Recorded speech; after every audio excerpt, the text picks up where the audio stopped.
Hello everyone, কাল গেছিলাম দিদির অ্যানিভার্সারিতে, যেটা সাডেনলি ঠিক হয়েছে, তাই ঝটাপট রেডি হয়ে বেরিয়ে পড়েছিলাম। তোমরা জায়গাটা দেখে বোধহয় চিনতেই পারছো। হ্যাঁ, এটা খড়দা রহরা বাজার। কত সুন্দর সুন্দর ছোট ছোট বড় বড় সরস্বতী ঠাকুর উঠেছে, সব দেখতে দেখতে চলে গেলাম ওর বাড়ি।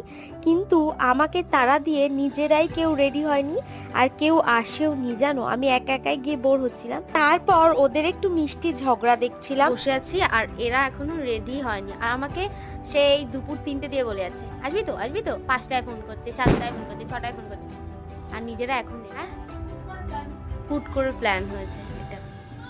আর দেখো, আমি এই মিষ্টি ফটো ফ্রেমটা ওদেরকে গিফট করেছিলাম। গিফটটা কেমন হয়েছে তোমরা আমাকে একটু জানিও।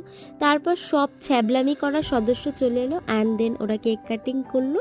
তারপর খাওয়া দাওয়া করে আমিও বাড়ি চলে এসেছি। আজকে তাহলে টাটা।